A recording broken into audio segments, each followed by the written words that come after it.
저는 오늘 여러분과 함께 계속해서 오늘 표의 말씀에 해당하는 부분을 저희가 나누고 있는데요. 저번 주에는 우리가 침묵의 영성에 대해서 나눴고, 오늘은 하나님의 계획을 가로막는 것이라는 제목으로 말씀을 나누고자 합니다.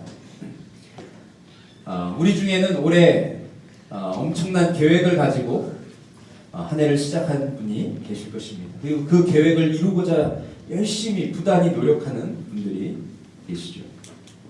그리고 어떤 분들은 계획을 세우고 시작을 했는데 작심삼일, 3일도 못하고 계획을 실패해서 정말 힘들어하고 계신 분들이 계실 수 있습니다.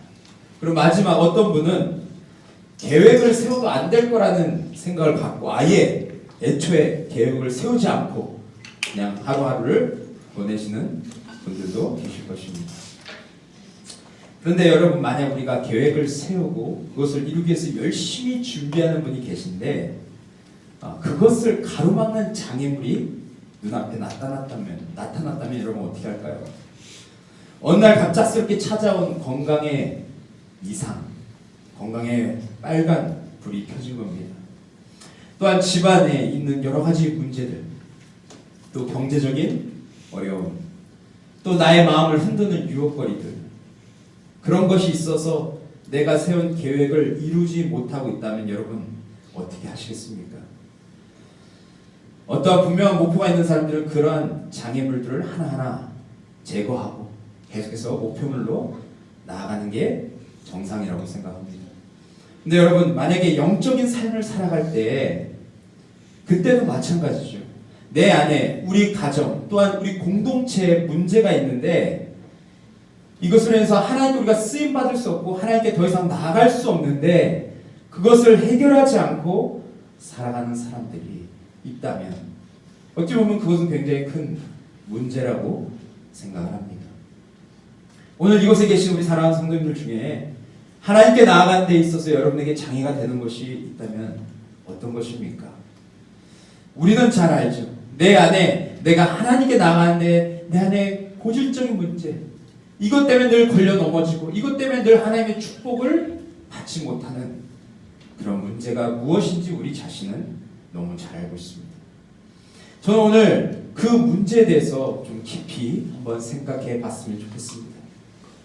특별히 오늘 저희가 함께 나눌 하나님의 계획을 가로막는 것, 그것은 여러 가지가 있을 수 있겠지만 특별히 그 중에 죄에 대한 부분을 좀 같이 나누고자 합니다. 우리는 지난주에 여리고성을 무너뜨린 또 정복한 이스라엘 백성들에 대해서 함께 나눴습니다. 그들의 삶에 하나님께서 함께 하셔서 그 거대한 성을 무너뜨리고 엄청난 승리의 기쁨을 그들은 만끽했습니다. 여러분, 그들의 기분이 어땠겠습니까? 상상도 못할 그 일이 눈앞에 이루어지는 것을 경험했을 때 그들의 기분은 아마 말로 표현할 수 없었을 것입니다. 근데 여러분, 여호수아 6장 27절 끝에 보시면 뭐라고 되어 있냐면 여호와께서 여호수아와 함께 하시니 여호수아의 소문이 그 온 땅에 퍼지니라 라고 되어 있습니다. 하나님께서 미리 말씀하신 것처럼 여호수아와 함께 하셨을 때 여호수아와 백성들은 하나님과 함께 평탄한 길을 걷게 되었고 그 소식을 적들이었던 그 수많은 민족들이 그 소식을 듣고 벌벌 떨었음을 우리는 상상해 볼 수 있습니다. 그래서 이제 이스라엘 백성들, 여호수아 이스라엘 백성들 어떻게 해야 됩니까? 그 소문을 듣고 벌벌 떨고 있는 그 적들을 찾아가서 그들을 그 땅에서 내쫓기만 하는 것만 남아있었습니다. 이제 시간 문제였던 것이죠. 그런데 그들은 예상치도 못했던 위기를 겪게 됩니다. 우리도 이러한 경험이 있을 것인데 내가 뭔가를 이루었다라고 할 때, 우리가 조금 안정적으로 살게 되었다라고 할 때, 또 내가 목표를 세운 것을 우리가 이루고 달성했을 그때에 여러분, 우리에게는 종종 위기가 찾아옵니다. 전혀 예상치 못했던 그런 일들이 밀려온 것을 우리는 누구나 경험하게 되죠. 그런데 여러분, 그러한 문제가 지금 흥분해 있는 이스라엘 백성들에게 지금 다가오고 있습니다. 이 엄청난 위기가 그들에게 다가오고 있어요. 지금 여호수아와 백성들은 여리고성을 정복한 후에 어떻게 하고 있습니까? 흥분을 감추지 못하고 있습니다. 그들이 지금 본 것은 어떤 것이냐면 그들은 공격을 하지 않았고 어떤 물리적인 힘을 가하지 않았는데 하나님의 말씀에 따라서 성을 하루에 한 바퀴씩 돌고 마지막에는 7바퀴 돌고 소리를 질렀을 때 그 성이 무너지는 것을 보았어요. 그래서 엄청 지금 놀라고 감격하고 기뻐했던 것이 아니겠습니까? 그런데 눈앞에 있는 적들에 대해서는 어떻게 그들이 이제 생각을 하게 되었을까요? 우리가 이제 여리고 성도 무너뜨렸는데 이제 눈앞에 있는 적들 하나도 무섭지 않다고 이야기하지 않았겠습니까? 이제 우리는 두려울 게 없다. 이제 우리는 다 이길 수 있어 라는 그런 확신에 그들은 차 있었을 것입니다. 그리고 이제 눈을 돌려서 아이성이라는 곳에 그들은 나가게 됩니다. 여러분, 왜 여호수아는 아이성을 다음 정복지로 그렇게 정했을까요? 사실 아이성은 여리고성에서 서쪽으로 24km나 떨어져 있는 그런 산악지대에 위치해 있었습니다. 여리고보다 더 높은 고지에 위치해 있었어요. 그렇기 때문에 공격하기가 굉장히 어려운 성이었습니다. 물론 여리고성에 비하면 그 크기가 작아서 쉽게 정복할 수 있을 것 같지만 절대 방심할 수 없는 곳에 위치했어요. 하지만 여호수아는 가나안 땅의 등뼈라고 하는 그 아이성을 정복하면 그 밑에 있는 여리고성 안에 있는 백성을 보호할 수 있다는 생각을 했습니다.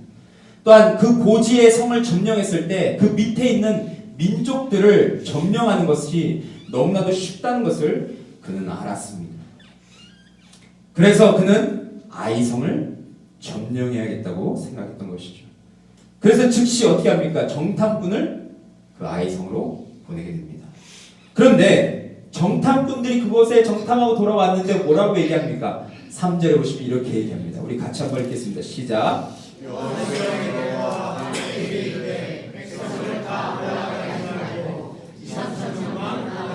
아이를 지켜서 그들은 소수이니 모든 백성을 그리로 보내어 수고롭게 하시옵소서. 그렇습니다. 정탐꾼들이 보고한 내용은 그 성은 여리고에 비해 너무 작고 적들이 많지 않기 때문에 우리가 2-3천 명만 가지고도 이길 수 있다라고 말을 하고 있습니다. 물론 그들의 말에는 승리에 대한 확신이 있어서 여호수아도 굉장히 좋았을 것입니다. 하지만 잘 들어보면 그들의 말에는 뭔가 문제가 있습니다. 예전에 가나안 땅을 모세가 점령하기 전에 정탐꾼들을 보내게 됩니다. 12정탐꾼을 보내는데 우리가 너무나도 잘 아는 것처럼 10명의 정탐꾼은 가나안 땅에 대해서 부정적인 말을 합니다. 우리는 이곳을 정복할 수 없습니다. 그곳에 있는 사람들은 너무 거대합니다. 우리는 싸워서 이길 수 없습니다라고 말을 했습니다. 그런데 오늘 여기에 지도자였던 여호수아와 그 다음에 갈렙이 그곳을 정탐하고 나와서 그들은 완전히 다른 이야기를 합니다. 민수기 14장 8절 구절을 같이 한번 읽겠습니다. 시작. 여호와께서 우리를 기뻐하시면 우리를 그 땅으로 인도하여 들이시고 그 땅을 우리에게 주시리라. 이는 과연 젖과 꿀이 흐르는 땅이니라. 다만 여호와를 거역하지는 말라. 또 그 땅 백성을 두려워하지 말라. 그들은 우리의 먹이라. 그들의 보호자는 그들에게서 떠났고 여호와는 우리와 함께 하시리라. 그들을 두려워하지 말라. 아멘. 그렇습니다.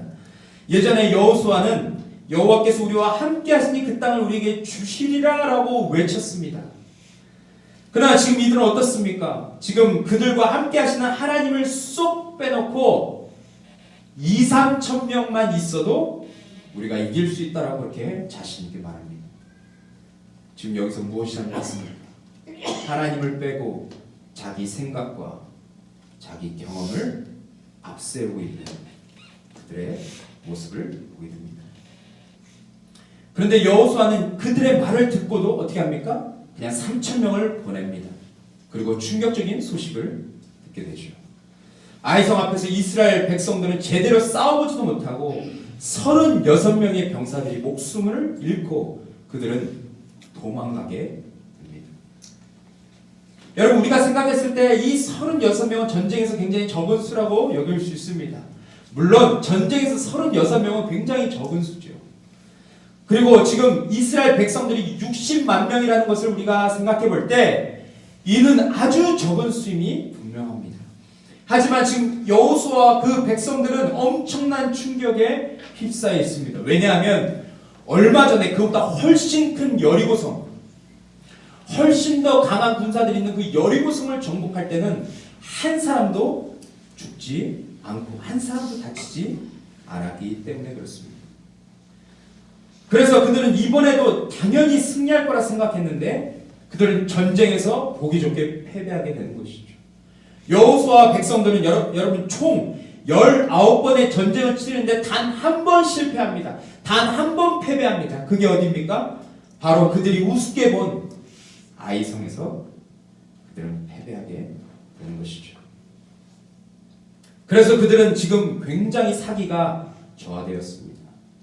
지금 이들의 상태가 어땠는지 성경은 분명히 표현하고 있는데 우리 5절 같이 보겠습니다.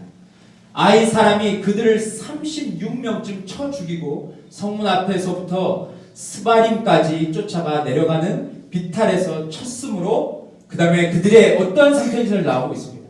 백성의 마음이 녹아 물같이 된지라 라고 말하고 있어요. 여기서 백성의 마음이 녹아 물같이 된지라 라는 이 말은 얼마 전까지 이스라엘 백성들에게 패배한 그 적들에게 표현되는 단어였습니다. 그 이스라엘 백성들을 두려워했던 그 적들에게 표현됐던 말입니다. 이것을 어디서 말하고 있냐면 2장 9절, 여호수아 2장 9절, 또 11절, 24절, 5장 1절 이렇게 4번에 걸쳐서 하나님은 그 적들, 이스라엘 백성들이 하나님과 함께하는 그 이스라엘 백성들을 그 이스라엘 백성들의 적들의 마음이 이러했다라고 말할 때 그들은 이렇게 마음이 녹았다라고 표현합니다. 제가 11절을 좀 읽어보겠습니다. 우리가 듣자 곧 마음이 녹았고 너희로 말미암아 사람이 정신을 잃었나니 너희의 하나님 여호와는 위로는 하늘에서도 아래로는 땅에서도 하나님이시니라. 이것이 지금 여리고성 안에 있는 그 백성들이 두려워서 지금 이렇게 말했던 것입니다. 그들이 요단강 건너서 하나님과 함께 하시는 것을 그들이 멀리에서 소식을 듣고 그들의 마음이 녹았다라고 그렇게 말하고 있습니다. 그런데 지금 상황이 완전히 바뀌었어요.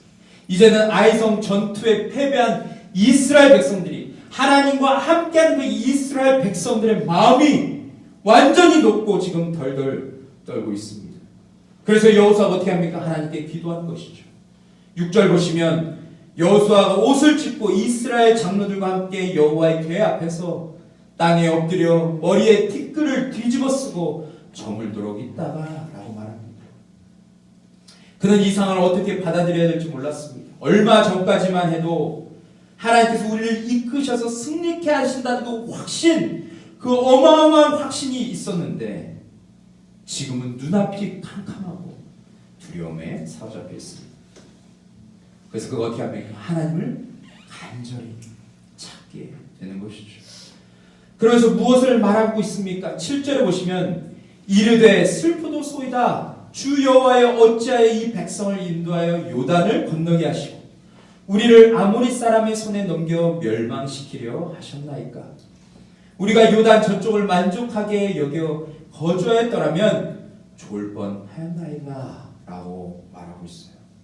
여호수아는 지금 이 문제가 왜 일어났는지 하나님께 여쭙고 하나님 뭐가 문제입니까? 하나님 우리가 여기서 왜 패배한 것입니까? 라는 것을 묻기보다 지금 어떤 모습을 보이냐면 하나님을 원망하는 것처럼 보입니다. 차라리 우리를 하나님 광야에 두시고 차라리 요단 저쪽에 두시고 차라리 요단강 건너지 않게 하시는 것이 더 좋을 뻔했습니다 라고 말하는 것이죠. 여러분 우리도 이런 상황에 종종 처해 있지 않습니까? 내가 도저히 감당하지 못할 상황들이 밀려올 때 가장으로서 이 문제는 내가 감당하기 너무 버거운 상황이 닥칠 때 공동체 안에서 받아들이지 못하는 그런 상황들이 계속해서 일어나고 그러면서 어려움이 처해 있을 때 우리는 하나님의 뜻을 구하기보다 하나님 이 문제가 왜 나에게 임한 것입니까? 라고 묻기보다 우리는 불평하고 원망한 것이 앞설 때가 있다는 것입니다. 하지만 여러분 놀라운 것은 하나님은 우리가 그렇게 하나님께 불평하고 원망할 때, 여호수아가 하나님께 불평할 때 하나님은 분노하시지 않으십니다. 오히려 그가 들어야 할 메시지를 전해주세요. 매일 아침 우리가 하나님의 말씀을 펴고 하나님의 말씀을 묵상하고 그날 꼭 필요한 메시지를 주실 때 그것을 해서 격려를 받고 힘을 얻고 위로를 받고, 그래서 하루를 살아갈 수 있는 힘을 얻고 살아가는 것처럼 하나님께서 오늘 이 백성들, 오늘 여호수아에게 꼭 필요한 말씀을 들려주십니다. 그것이 바로 하나님의 은혜죠. 그것이 무엇입니까? 오늘 11절 12절 보시면 우리 같이 한번 읽겠습니다. 시작. 이스라엘이 범죄하여 내가 그들에게 명령한 나의 명령을 어겼으며 또한 그들이 온전히 마신 물건을 가져가고 도둑질하며 속이고 그것을 그들의 물건들 가운데 두었느니라. 그러므로 이스라엘 자손들이 그들의 원수 앞에 능히 맞서지 못하고 그 앞에서 돌아섰나니 이는 그들도 온전히 바친 것이 되니라. 그 온전히 바친 물건을 너희 중에서 멸하지 아니하면 내가 다시는 너희와 함께 있지 아니하리라 라고 말씀하십니다. 지금 하나님께서 무엇을 말씀하십니까? 지금 이스라엘 백성 중에 누군가가 죄를 지어서 하나님의 계획이 이루어질 수 없고 내가 너희와 함께 할 수 없었다라는 것을 말씀하십니다. 내가 모든 그릇을 사용할 수 있다. 하지만 내가 사용할 수 없는 그릇이 있는데 그것은 바로 더러운 그릇이다. 죄로 인해서 물든 그릇은, 그런 도구는 내가 사용할 수 없다고 그렇게 하나님께서 지금 말씀하시는 것이죠.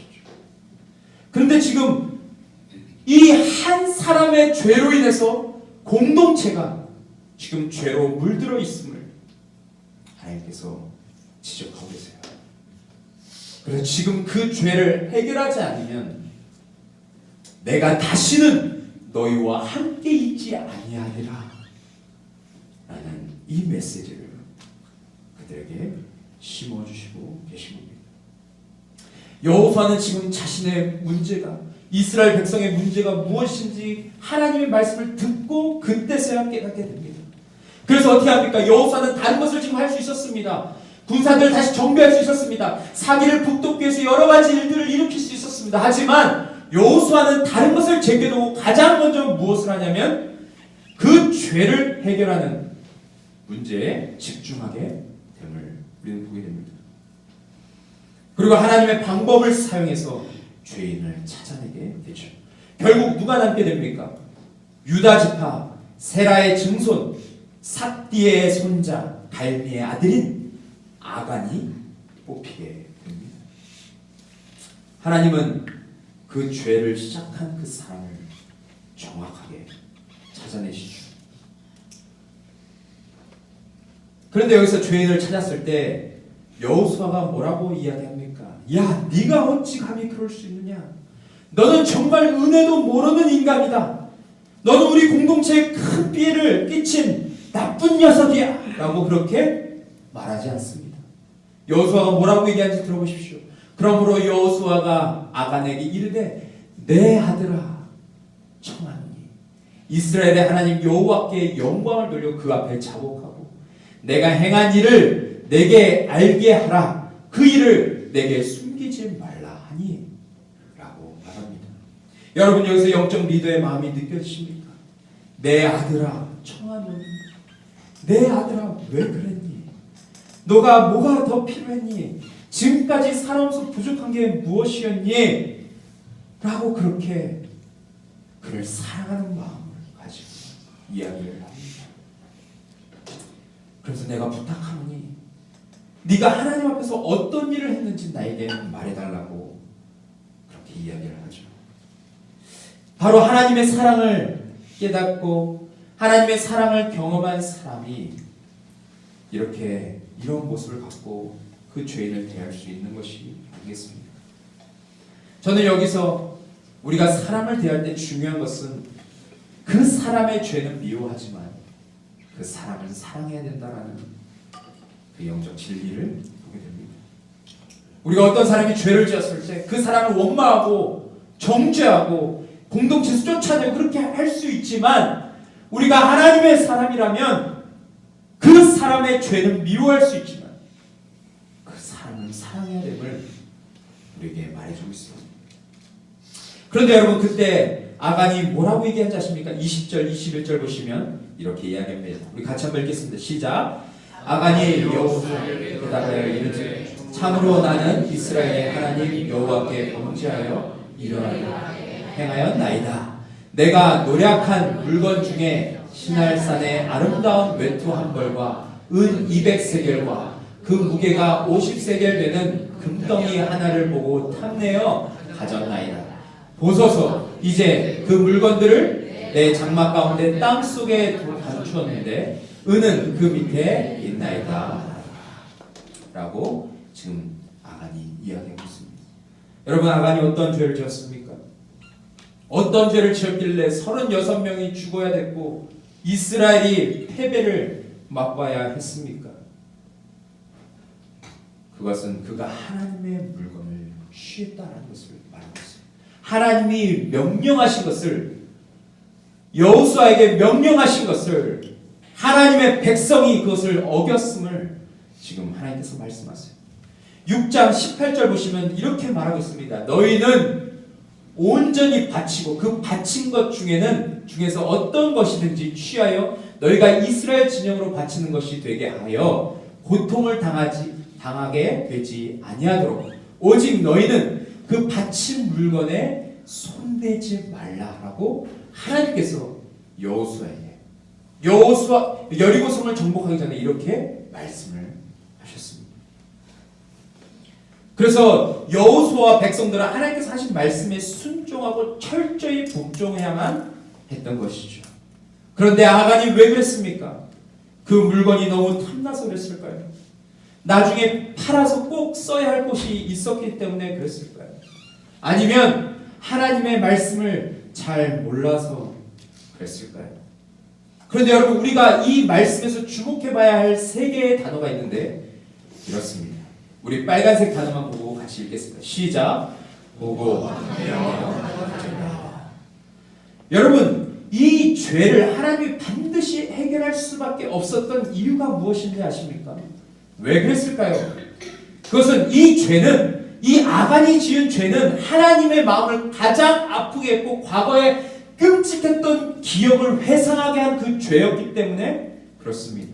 그래서 하나님은 이 죄에 대해서 반드시 그 죄의 대가를 지불하게 하셨고 그 죄는 반드시 그 공동체에서 뽑아내야만 했다라는 것이죠. 여러분, 보고 탐내어 또한 가졌나이다. 이 죄가 어디에 처음 나옵니까? 누가 이 죄를 지었습니까? 그것은 창세기에 나옵니다. 우리 같이 한번 읽겠습니다. 시작. 여자가 그 나무를 본즉 먹은즉도 하고 보암직도 하고 지혜롭게 할 만큼 탐스럽기도 한 나무인지라. 여자가 그 열매를 따먹고 자기와 함께 있는 남편에게도 주매 그도 먹은지라. 아멘. 여러분, 지금 하와가 지은 죄, 하와가 뱀의 꼬임에 넘어가서 내가 하나님처럼 될 수 있다라는 그 말도 안 되는 것에 넘어가서 선악과를 만든 선악과가 어떻게 보였습니까? 선악과를 본즉 눈이 이미 현혹되었습니다. 먹음직도 하고 보암직도 하고 지혜롭게 할 만큼 탐스러운 나무였다라고 했습니다. 그래서 어떻게 했습니까? 선악과를 취했습니다. 그것을 따먹었습니다. 그런데 여러분, 지금 이 아간이 지은 죄가 하와가 지은 죄와 똑같은 죄였음을 지금 하나님께서 말씀하고 계십니다. 그래서 하나님은 아간의 죄를 눈감아줄 수 없었던 것입니다. 왜냐하면 여러분 잘 생각해 보십시오. 지금 하나님께서 아브라함이라는 믿음의 조상에게 엄청난 비전을 주시고 이제 내가 내 민족을 만들어서 젖과 꿀이 흐르는 가나안 땅에 들어가게 할 것이다 라고 말씀하셨습니다. 그리고 그 약속을 신실하게 하나님의 사람들을 통해서 이루셨습니다. 그리고 그들은 지금 가나안 땅을 눈앞에 두고 그것을 정복하기만 하면 되는 그 상황 가운데 있습니다. 하나님께서 가장 원하시는 것이 무엇입니까? 죄 없는 이스라엘 백성들과 다시 시작하기를 원하신다는 것입니다. 그래서 구약 창세기부터 요한계시록까지 말하는, 하나님이 계속해서 반복해서 말하는 너희는 내 백성이요 나는 너희의 하나님이다라고 하는 그 관계, 온전한 관계를 하나님이 다시 회복하기를 원하신다는 것을 우리는 볼 수 있습니다. 그런데 지금 이 아간의 죄로 인해서 그 과거에 창세기 때 나온 그 죄가 다시 기억나게 되고 그 끔찍한 죄가 공동체 안에 퍼질 수 있는 그런 상황 가운데 처해 있었기 때문에 하나님은 이것을 긋고 말릴 수밖에 없었다는 것입니다. 여러분, 죄라는 것은 하마르티아라는 단어로 사용되고 있는데, 이 하마르티아라는 단어는 어떤 뜻이냐면 관역을 벗어나다라는 뜻입니다. 그러니까 다시 말하면 죄는 우리가 가야 할 하나님의 길이 있는데 그 곳에서 벗어났을 때 그것이 바로 죄라고 말하는 것입니다. 이사야 53장 6절에도 그것을 말하지 않습니까? 우리는 다 양 같아서 각기 제 길로 갔거늘이라고 말합니다. 하나님께서 우리에게 요구하시고 우리에게 말씀하신 길이 있는데 우리가 양 같아서 자기가 원하는 길로 갔을 때 그것이 죄라고 성경은 계속해서 말하고 있지 않습니까? 하나님은 이 관역을 벗어나는 죄, 그 죄를 하나님은 해결하셔야 했기 때문에, 또 그 죄로 인해서 이스라엘 백성들이 오염되고 또 그 끔찍한 죄가 하나님의 백성들을 완전히 끔찍한 길로 인도할 것을 아셨기 때문에 하나님은 그들을 단호하게 처벌하십니다. 그런데 여러분, 오늘 이 끔찍한 죄를 지은 그 아간으로 인해서 어떠한 결과가 일어납니까? 아간뿐만 아니라 그것을 장막에 감췄을 때 그것을 보았지만 입을 다물었던 그 가족들, 그리고 심지어 그의 재산이었던 가축들이 다 죽게 됩니다. 뿐만 아니라 그 아간 한 사람의 죄로 인해서 가족들뿐만 아니라 짐승들뿐만 아니라 이스라엘 군사 36명이나 되는 사람이 희생제물이 되었습니다. 우리는 기억해야 합니다. 아간의 죄, 그의 불순종으로 인해서 자신뿐만 아니라 가족과 공동체가 위기에 빠지게 됩니다. 하나님의 계획이 가로막히는 그런 장애물이 되었습니다. 오늘 본문은 우리에게 말해주고 있습니다. 지금 나는, 우리의 가족은, 우리의 공동체는 어떻습니까? 우리에게도 이러한 죄가 남아서 하나님의 계획을, 우리가 하나님의 일을 한다고 하는 우리가 그 계획을 방해하고 있지는 않습니까? 또한 해결되지 않는 그 죄로 인해서 나뿐만 아니라 우리 가족과 공동체가 이런 위기 상황 가운데 있지는 않습니다.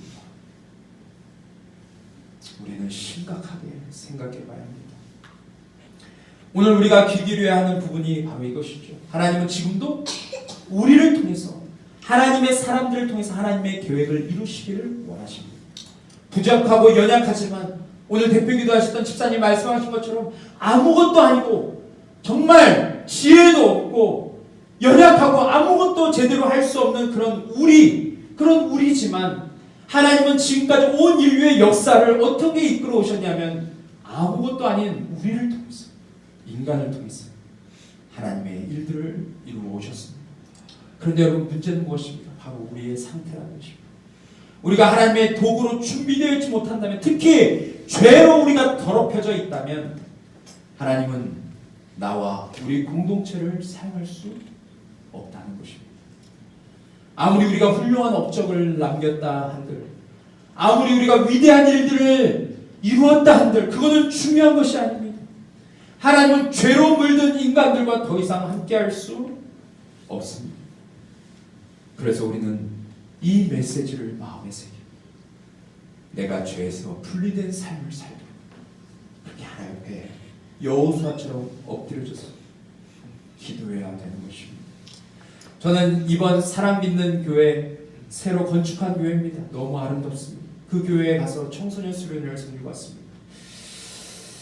그런데 하나님께서 제가 그 교회에 가기 전부터 계속 이 부분을 제게 깨닫게 해주셨어요. 아무리 교회를 아름답게 짓고 새로운 성도들이 몰려오고 또 교회 출발이 아주 좋다 하더라도 만약에 이 문제가 해결되지 못한다면 하나님은 그 공동체를 쓰실 수 없다는 것을 제게 계속해서 말씀하시고 제게 계속해서 부담을 주셨어요. 그래서 복음에 대해서 메시지를 전해달라고 했는데 제가 첫째 날에는 죄에 대해서 이야기를 했고 두 번째 날에는 제가 믿음에 대해서 이야기를 했습니다. 그런데 수련의 마지막 날 제가 미리 보낸 그 질문지를 가지고 그 학생들이 한 40명이 되는 학생들이 그 질문지를 가지고 설교를 생각하면서 그것을 나눴는데 아이들이 느낀 점이 뭐였냐면 자신이 얼마나 존재적인 죄인인지 자신이 얼마나 끔찍한 죄인인지를 깨닫게 되었다는 것입니다. 그래서 그들이 하나같이 고백한 것은 나 곧 죄고 죄 곧 나라는 내 몸 온 뼈 그 구석구석 죄로 인해서 쩔어있는 존재가 바로 나임을 그래서 살아서 숨쉬고 살아가는 동안 날마다 죄를 지며 살 수밖에 없는 존재가 바로 나임을 그 아이들이 깨닫게 되는 것이에요. 그래서 그것을 나누고 그것을 해결해야 된다는 것을 함께 나눌 때 사역자가 저한테 전화해서 정말 눈물을 흘릴 수밖에 없었다라고 이야기를 했어요. 저는 그 이야기를 듣고 제 마음이 정말 기쁘고 기대감이 생겼습니다. 어떤 기대감이 생겼을까요? 그것은 하나님께서 죄에 대해서 깨닫고 돌아서는 그들을 통해서 그 공동체를 통해서 하나님이 어떠한 역사를 이루실까? 이 땅 가운데 건물을 멋있게 세운 것뿐만 아니라 그 살아있는 공동체, 죄로 인해서 분리돼서 이제는 생명 대신 하나님을 쫓는 그 공동체를 통해서 하나님이 그들을 얼마나 위대하게 사용하실까라는 그것을 기대하게 되었습니다.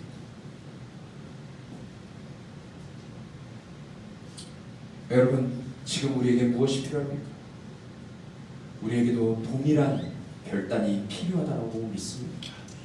우리는 하나님께서 말씀하실 때 어떻게 반응하고 있습니까? 하나님의 말씀을 들으면서 그 말씀에 순종하며 살고 있습니까? 아니면 아간처럼 눈에 보이는 것에 마음이 빼앗겨 양심을 속이고 하나님께 정면으로 도전하며 불순종하는 삶을 살고 있습니까?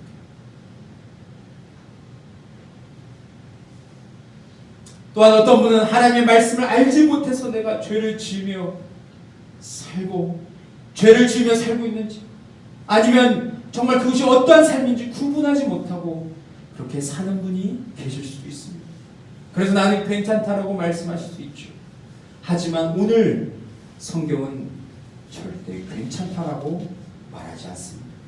하나님은 하나님의 백성들이 거룩하고 죄에서 분리된 삶을 살라고 말씀하십니다.